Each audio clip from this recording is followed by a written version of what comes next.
Hey,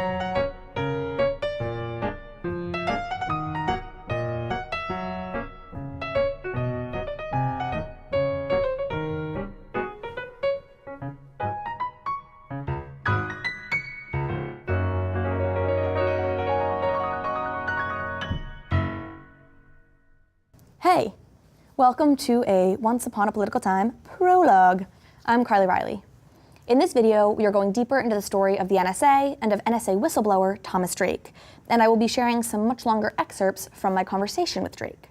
For those who didn't watch the original episode, first, do that, obviously, and second, here's some brief background. Thomas Drake spent his career in the Air Force, then the CIA, and finally at NSA, where he was a senior executive in the Signals Intelligence Directorate. While there, Drake discovered a slew of deeply troubling failures and abuses by NSA. When he tried to call out those failures, NSA went full-on mean girls, turned crowd at a Trump rally. Which is to say, first they ignored and ostracized him, and then they straight up prosecuted him. Drake lost friends, in many cases because his friends feared what would happen to them if they associated with him. He was blacklisted from government jobs, and ultimately he faced the prospect of serving 35 years in prison, despite the fact that, and this is key, Drake never broke the law. His story is the subject of this prologue.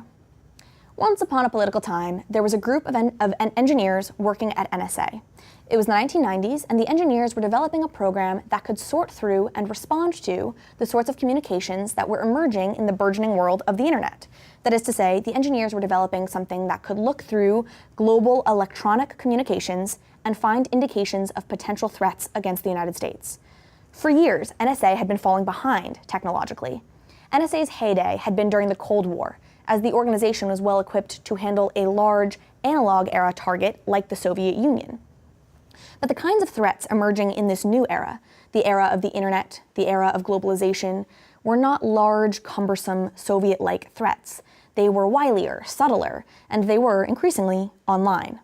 Though not all high-ranking NSA officials realized it.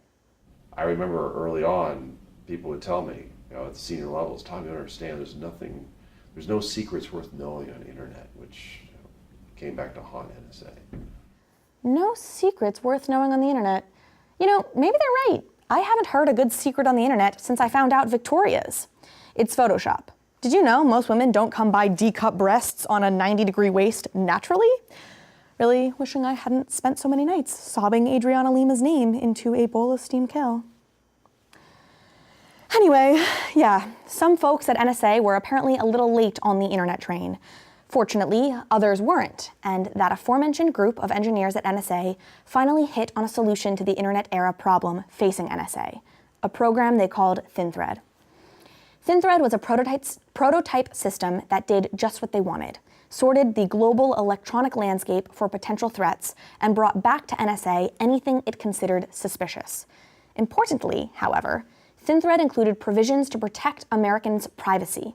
So if, for example, one of the people involved in a communication intercepted by ThinThread was a US person, that person's data would be automatically encrypted until NSA got a warrant from a court based on probable cause to decrypt it. Basically, it made it so NSA couldn't access Americans' data without first getting permission from a court. In that way, ThinThread was actually just following the laws that had been in place since 1978, which said that intelligence agencies couldn't perform electronic surveillance on Americans without a court warrant. This fact had been an important part of NSA's legal regime for decades. And that legal regime was very clear that you should never turn these instruments onto US persons. Couldn't. In fact, there was criminal sanctions that preclude if you went warrantless, you were in violation. But there were these hot pursuit exceptions. So it encrypted US person metadata, yes. And then if you thought there was suspicious activity there, you could go to the FISA court and get a warrant. In this way, ThinThread, unlike later programs, complied with American privacy laws and the Fourth Amendment while also working to keep the country safe. Here's Drake again. So tell us briefly what ThinThread did.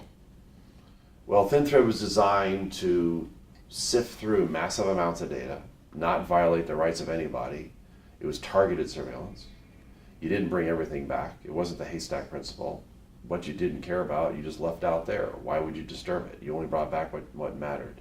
It was a complete reversal of the traditional approach of we'll just take what's there and then sort it out later, or sort it out as we get it, which in the analog era was a lot easier because information was actually scarce, and NSA was used to gathering information from secret systems, what they call hard targets.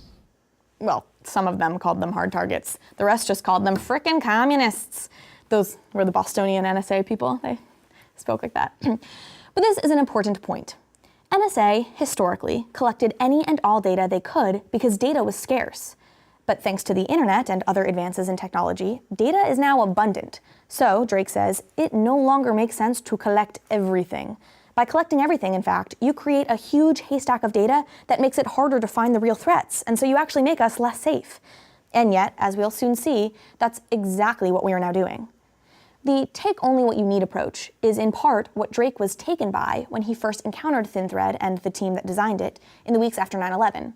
Drake had been tasked with identifying NSA tools that could be deployed in the fight against terror, and he found ThinThread. He saw it as a remarkable solution to some of the biggest problems facing NSA. In fact, Drake says, ThinThread could have prevented 9/11. You've said you believe ThinThread would have prevented 9/11 if that had been the program on record. No doubt in my mind.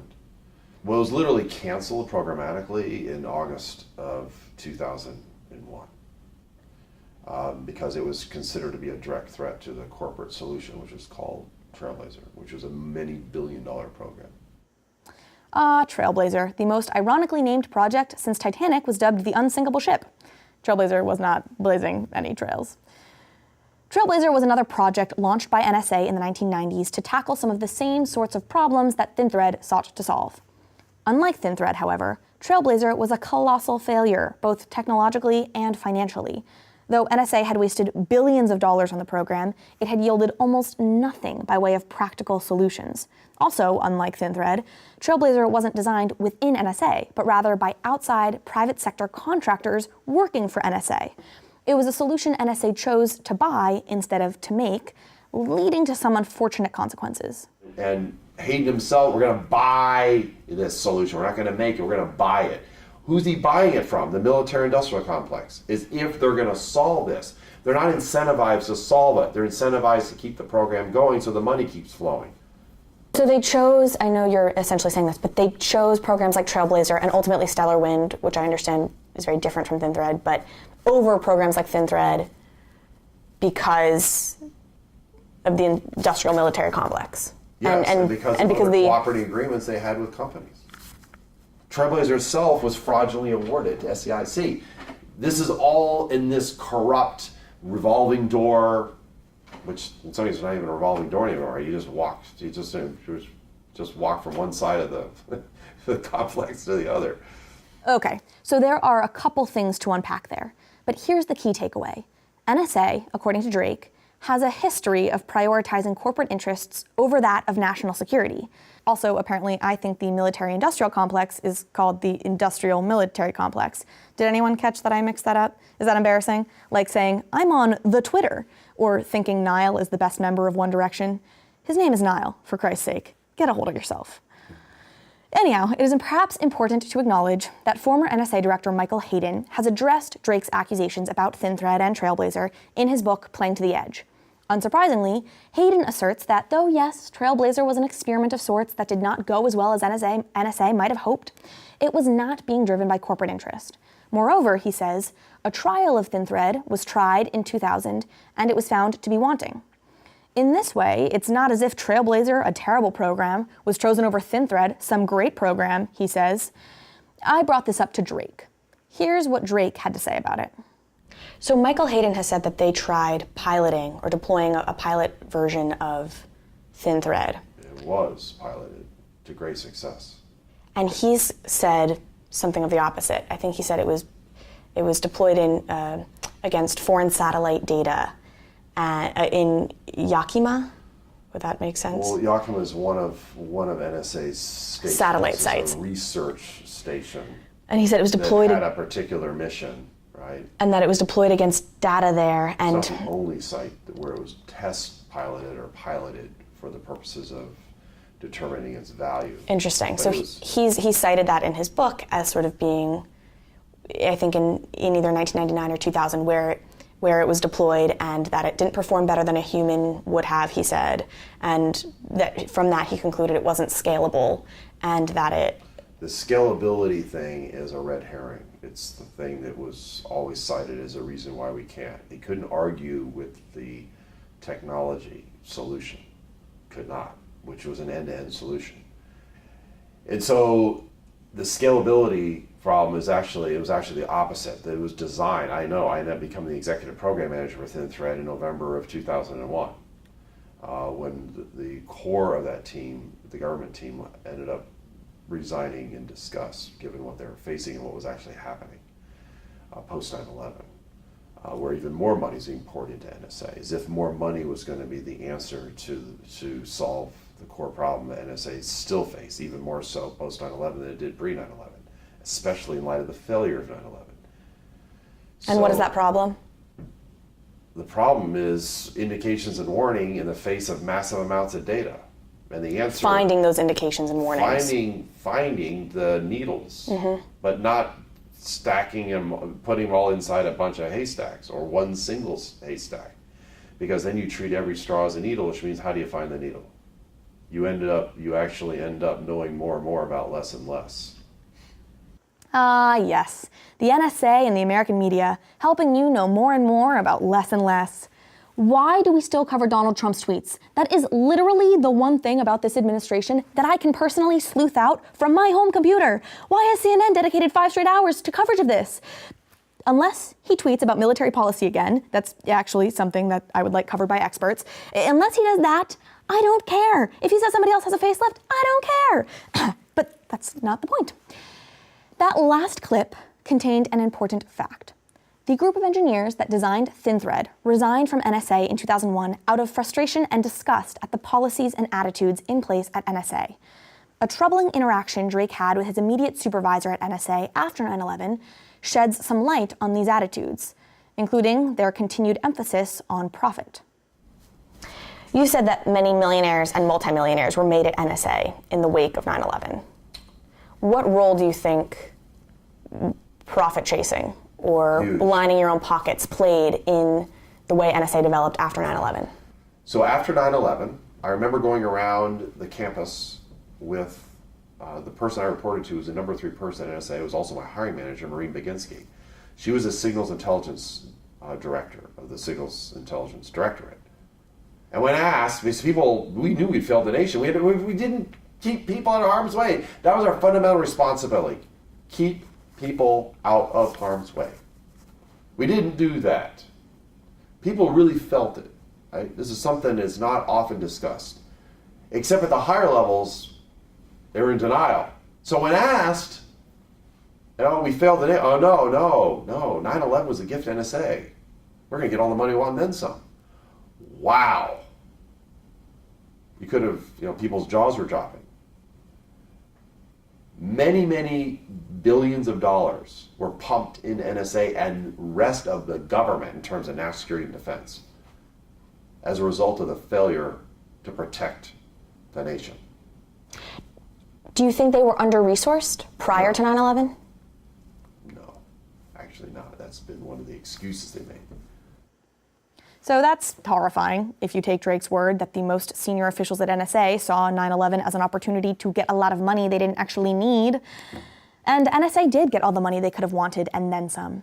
They also got all the power they could have wanted, which brings us back to Stellar Wind. If you've watched the full episode, you've already heard about Stellar Wind.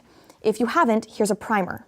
Stellar Wind was a secret program initiated by the White House and housed at NSA that allowed for the bulk collection of American metadata and content after 9/11. Like, super bulk collection. You know how one of the great features of ThinThread was that it collected only what it needed and left everything else untouched? Well, Stellar Wind was the opposite of that. And now, from NSA headquarters in Fort Meade, Maryland, we have live footage of NSA officials implementing Stellar Wind. Listen, Ethel, I think this... I think we're fighting a losing game. Here she comes.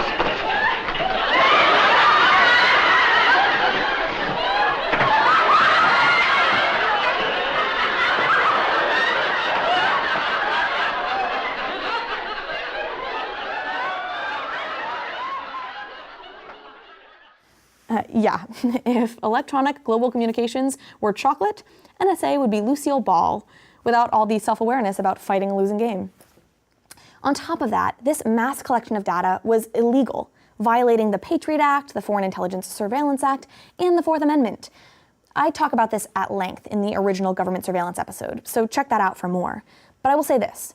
Michael Hayden gives a number of dubious legal justifications for Stellar Wind in his book, Playing to the Edge, and Drake systematically dismantled them all for me in a point-by-point shower of facts. But there was one word that really captured Drake's general sentiment toward Hayden's arguments. Yeah, they're dissembling big time. Excuse and cover. That's dissembling.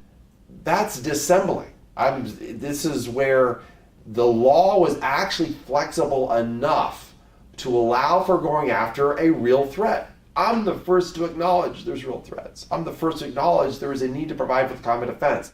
Dissembling.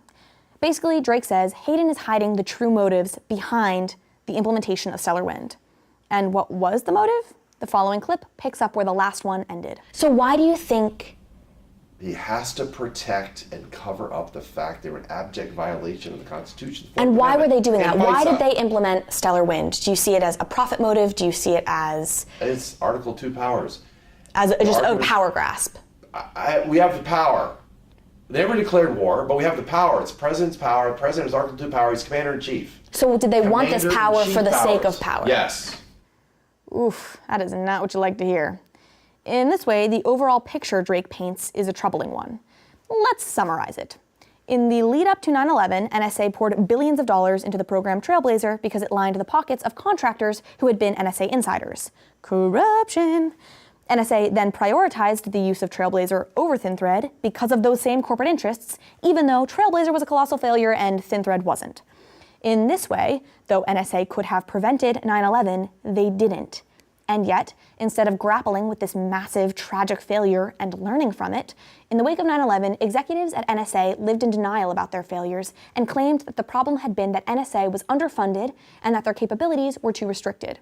So they were given more money and more power, which means, according to Drake, that they were essentially rewarded for their failures. And they have subsequently used that money and power to violate the Constitution and implement a Stasi-like state of surveillance. So, of course, as I mentioned in the original episode, I'm not quite as cynical as Drake. I've also spent no time pushing up against national intelligence bureaucracy. Regardless, I think it's possible Hayden and Bush and others genuinely believed in the importance of Stellar Wind. I think they thought it was good for national security. I believe they were misguided. I believe they broke the law. But I believe they were potentially well-intentioned. Nevertheless, I think Drake's outrage is justified, because there is one final part to this already frustrating saga. That is, what happened to Drake when he tried to bring these failures to the attention of authorities. For over 5 years, Drake tried to call attention to the waste, fraud, and abuse and failures at NSA. He worked with congressional investigations within the Department of Defense, the Department of Justice, and a myriad other channels for complaint within NSA, all to no avail. So finally, in 2006, feeling out of options, Drake decided he needed to take further action, and he anonymously contacted a reporter at the Baltimore Sun, providing her with a series of unclassified documents about the mass surveillance program and the waste and corruption of ThinThread and Trailblazer. In contacting her, Drake broke NSA policy, but that doesn't mean he broke the law. I already knew, right, when I went to reporter, that although it was not a violation of the law, people sometimes think, oh, if you have a clearance, you have a badge, and you work at NSA or somewhere else in the intelligence community, that we go to the reporter is a violation. It's not. You may be violating administrative policy, and it may be unauthorized, but it doesn't automatically make it criminal. Not criminal. Nevertheless, Drake was attacked with the full force of the US government. His home was raided by the FBI, a deeply traumatic experience. He was blacklisted from jobs, was prosecuted by the Department of Justice as a violator of the Espionage Act, and faced the potential of serving up to 35 years in prison. Even his family and friends were targeted. And this gets at, they really target your family, your friends. I mean, they do a full job of like ruining your life. That's an understatement. Not only, well, yeah, and your persona non grata, your hot potato, you know, if you can't be seen, I mean, the price is enormous, right? Your entire professional network is gone. Family is now under the gun. And I had family, frankly, I have to acknowledge that they were questioning, like, what did you do? So what did the court say he did? Ultimately, nothing. Drake was found not guilty, with the prosecution's case collapsing under the weight of Drake's innocence. But the fact that he was prosecuted at all, and the way he was prosecuted, is striking. Drake is the first whistleblower to be charged under the Espionage Act in decades. The Espionage Act is a relic from the World War I era that the United States used to prosecute enemy spies.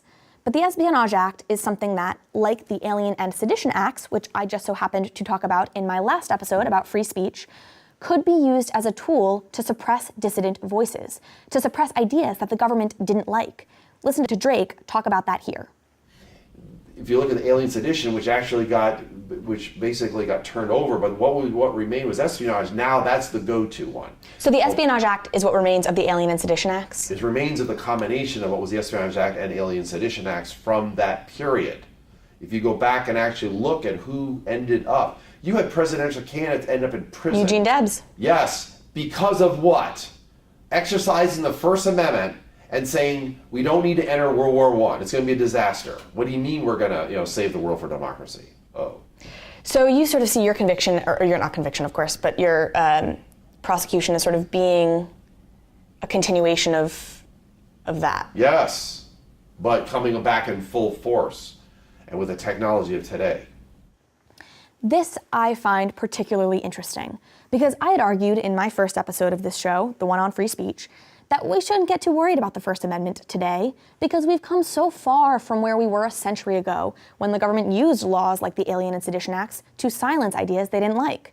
Take a look. The point is this. For all the concern that exists nowadays about the restriction of free speech, like on college campuses, freedom of speech, as we conceive of it today, is a relatively modern phenomenon.